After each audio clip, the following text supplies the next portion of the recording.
Every major technological revolution has come with bold predictions. Some imagined a utopia, while others predicted catastrophe. Artificial intelligence is no different. Depending on who you listen to, AI is either about to solve humanity's greatest problems or become humanity's greatest threat. But what if both stories distract us from a far more interesting question? Lately, I've been paying close attention not only to AI itself, but also to the way influential people talk about AI. The language is fascinating. We hear that AI wants, AI lies, AI cheats, AI hallucinates, AI deceives. And increasingly, even that AI might be conscious. Whether those claims are true isn't where I'd like to begin. I'm more interested in what happens when we hear them repeated often enough. Because words matter. Long before they shape our opinions, they shape our mental models. If we repeatedly describe AI as though it were a person, we gradually stop thinking of it as technology. We begin imagining intentions, motivations, and desires. And once that happens, fear becomes much easier to sell than understanding. This isn't about dismissing the people making these claims. On the contrary, some of them are among the most brilliant minds in the field. People like Geoffrey Hinton have transformed artificial intelligence forever. And even Yuval Noah Harari sometimes raises important questions about the future of society. Their contributions deserve attention, but even smart people can frame the same reality in very different ways. Take an example that Harari used in his recent lecture at Oxford. He's basically asking us to imagine AI deciding who gets a loan, who gets hired, or even who goes to prison. These are powerful examples, but I've always found myself asking a different question. How exactly does AI end up in that position in the first place? Because AI doesn't simply wake up one day and decide to become a judge. It doesn't appoint itself as a loan officer. It doesn't promote itself to CEO. Human beings decide whether AI is deployed. Human beings decide what authority AI receives. Human beings decide whether a human remains involved in the final decision. That's not a small distinction. I think it's the key distinction. This is why I've become increasingly uncomfortable with a particular narrative surrounding AI. Sometimes we speak as though responsibility slowly migrates from humans to machines, as though the more capable AI becomes, the less accountable we are for the choices we make. But technology has never worked that way. Responsibility doesn't disappear simply because software becomes more sophisticated. The irony is that none of this diminishes AI. Quite the opposite, in my opinion. I think AI is one of the most extraordinary technologies humanity has ever created. It already helps scientists discover new medicine, engineers solve complex problems, students learn faster, and ordinary people can create things that were impossible only a few years ago.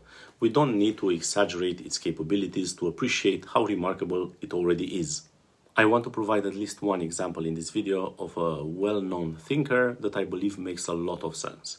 I recently read 2084 by John Lennox.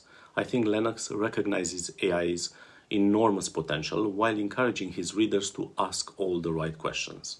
He actively avoids hype-based narratives and draws attention to all the right things surrounding AI. What struck me in his book was something very rare nowadays, and that is balance. He explores AI without hype, aiming to explain what AI is and what AI is not. So what exactly are we building? That question changed the way I think about this entire conversation. Because before we debate whether AI is conscious, whether it will replace us or whether it will save us, perhaps we should first understand something much simpler. What AI actually is, how it learns, and why it behaves the way it does.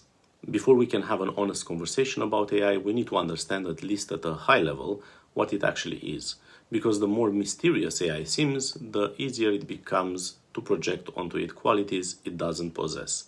Understanding removes unnecessary fear, not because AI isn't powerful, but because we begin to see where that power actually comes from. Modern AI isn't built by filling a computer with knowledge like we fill a library with books. Instead, it learns statistical patterns from enormous amounts of human-created information. That includes scientific papers, books, software, encyclopedias, and educational material. But it also includes a significant amount of publicly available human language from the internet. In other words, AI learns from both humanity's greatest achievements and its everyday conversations.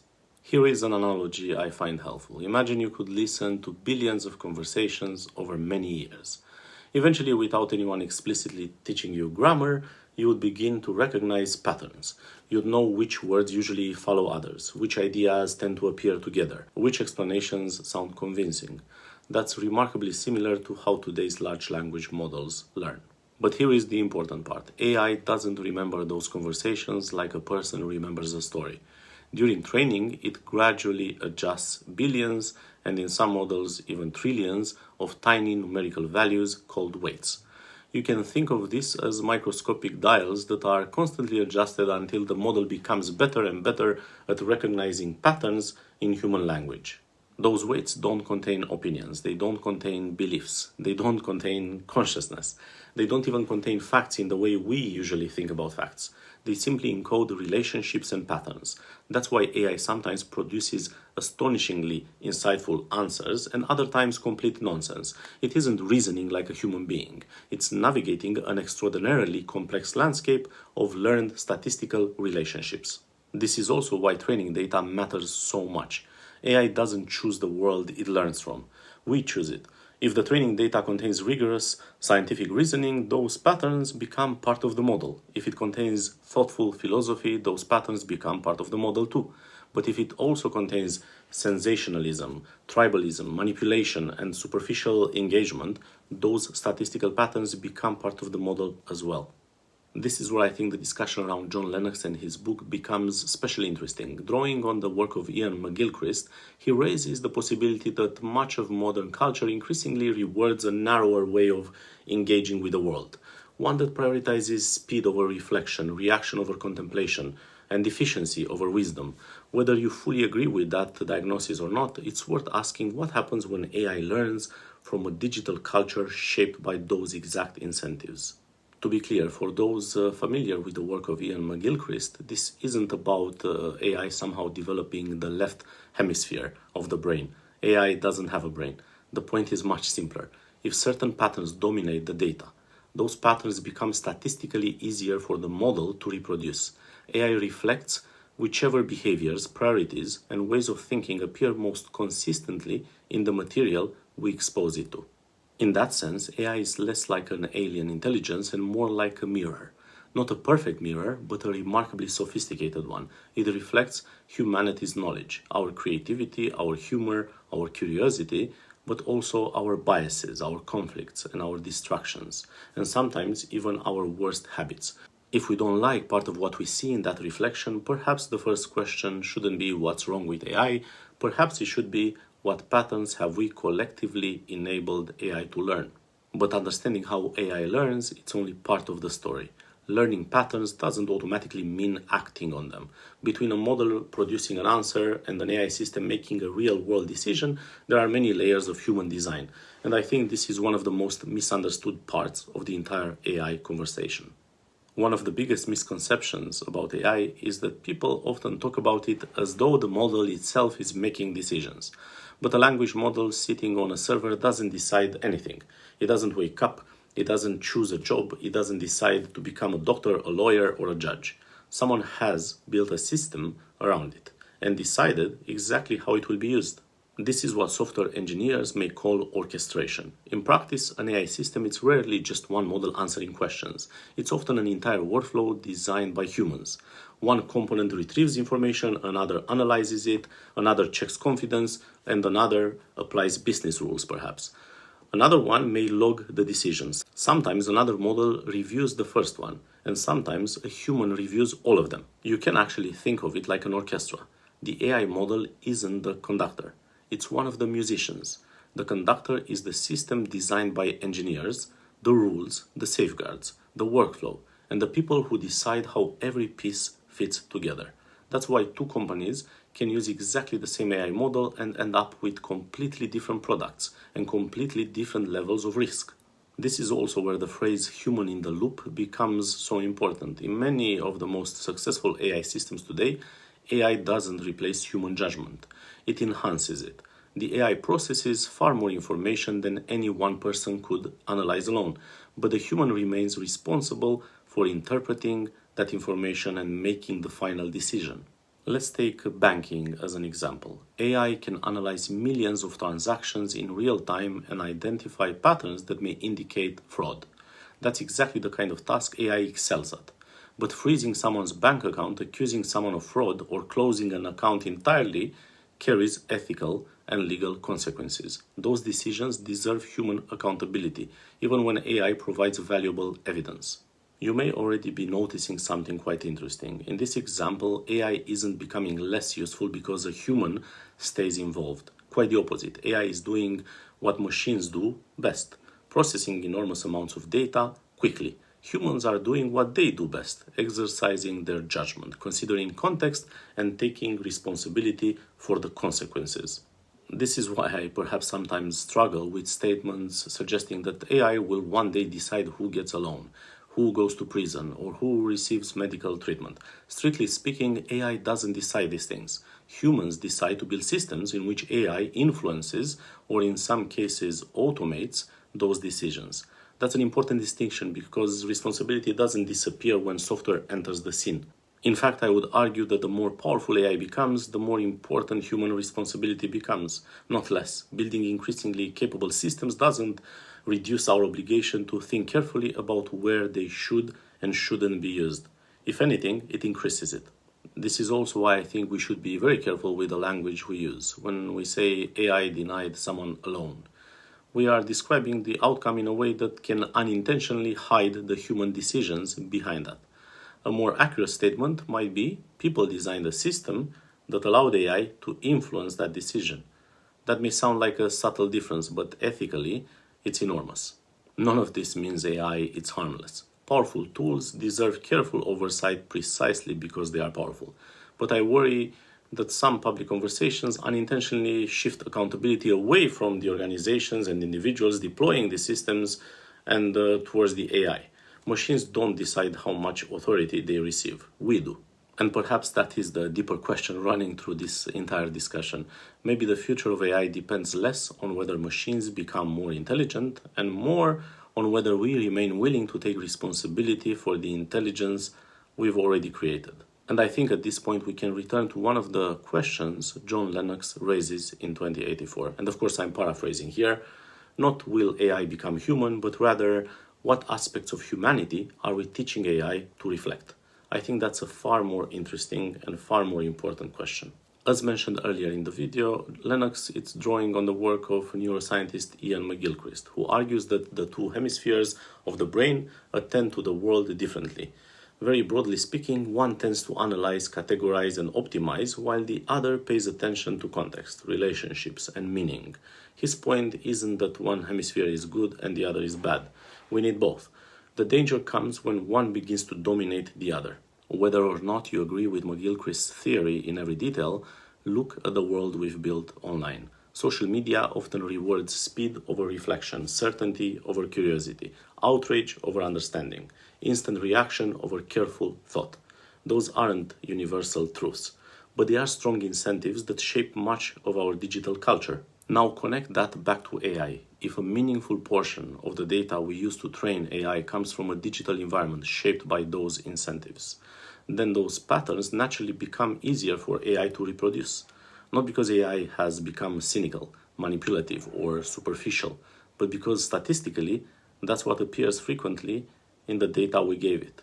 This is why I think the conversation about training data is deeper than simply asking how much data do we have. Perhaps we should also ask what kind of humanity does that data represent? Because AI doesn't merely absorb information, it absorbs patterns, and patterns shape behavior. To be fair, modern AI models are also trained on extraordinary sources like scientific literature, textbooks, high-quality reference materials, software, mathematics, and many other carefully selected datasets. That's one reason why AI is so capable of producing genuinely impressive work. The picture isn't one-sided, but neither is it complete if we ignore the enormous influence of the broader internet. That leaves companies like OpenAI, Anthropic, and others with an extraordinary responsibility. Their challenge isn't simply to build larger models, it's to decide what those models should learn from, what behaviors they should reinforce, and what kinds of outputs they should encourage. In many ways, they are curating a statistical reflection of humanity. I sometimes wonder whether the next breakthrough in AI won't come from making models dramatically bigger, but from making them wiser. not by giving them wisdom of their own, but by exposing them to richer examples of human reasoning, deeper conversations, and better ways of disagreeing. Maybe quality becomes just as important as quantity. And perhaps there's a lesson here that goes beyond AI. If our technologies increasingly learn from us, then improving AI isn't only a technical challenge. It's also a cultural one. The conversations we have, the knowledge we preserve, the values we reward, and even the way we disagree, all of this become part of the environment from which future systems learn. In that sense, AI isn't simply revealing what technology can become. It's revealing what humanity repeatedly produces. And maybe that's why the future of AI cannot be separated from the future of human culture. And this brings me to what I think is the real question. Not whether AI will replace us, but whether we will continue taking responsibility for the systems we create and the values they reflect. So after reading 2084 and spending years following developments in AI, I've come to a conclusion that may surprise some people. I don't think the most important questions are about whether AI will become conscious, whether AI will replace humanity, or whether AI will suddenly decide to take control. Those questions may make headlines, but I don't think they are the questions that deserve most of our attention today. The questions I find far more interesting are this. What kind of systems are we choosing to build? What responsibilities are we willing to delegate? Where should human judgment remain essential? And perhaps most importantly, what kind of humanity are we asking AI to learn from? Because every step of that process involves human choices. Humans decide the training data. Humans design the architecture. Humans orchestrate the systems. Humans define the objectives. Humans decide whether a person remains in the loop. Humans decide whether AI is deployed. AI doesn't remove responsibility. If anything, it makes responsibility even more important. And that's why I believe we should be careful not only with how we build AI, but also with how we talk about it. Language shapes understanding, understanding shapes public opinion influences regulation, education, investment, and ultimately the future we create. Sometimes changing the conversation is the first step toward changing the outcome. I also don't think we need to choose between optimism and caution. We can embrace AI's extraordinary potential while remaining honest about its limitations. We can celebrate innovation without exaggerating it. We can acknowledge risks without turning every discussion into a prediction of catastrophe. Those ideas are not in conflict. In fact, I think they belong together. Perhaps that's what I appreciated most about John Lennox's book.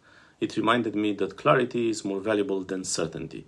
That asking better questions is often more important than rushing to dramatic answers, and that balance, especially in a world increasingly driven by extremes, it's something worth protecting.